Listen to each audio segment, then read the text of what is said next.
আসসালামু আলাইকুম everyone, welcome back to my channel. আজকে আমি তৈরি করছি কাঁচা আমের মোরব্বাটি তৈরি করার জন্য এখানে আমি 1 কেজি কাঁচা আম নিয়েছি। এবার এগুলোকে ধুয়ে স্লাইস করে কেটে নিচ্ছি। আমগুলোকে আমি এভাবে অর্ধেক করে কেটে নিয়েছি। এবার একটি কাঁটা চামচ দিয়ে ছিদ্র করে দিচ্ছি।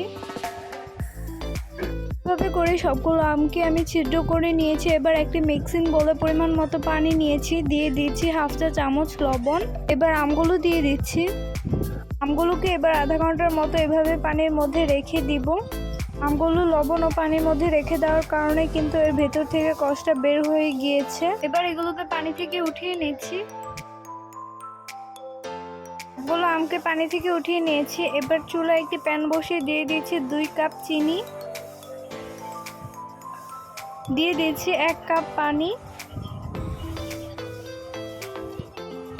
এবার দিয়ে দিচ্ছি 3 টুকরা এলাচ, 2টা দারচিনি আর 2টা তেজপাতা। তেজপাতাটাকে আমি একটু কেচি দিয়ে কেটে দিয়েছি। এবার বলক আসার আগ পর্যন্ত এগুলোকে নেড়ে চেড়ে রান্না করে নিব। এবার আমগুলো দিয়ে দিচ্ছি।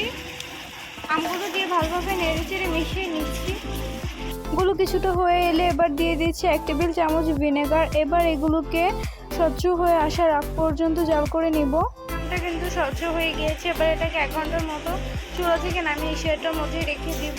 তারপর ঠান্ডা করে পরিবেশন করব। তৈরি হয়ে গেল একদম সহজ পদ্ধতিতে কাঁচা আমের মোরব্বা।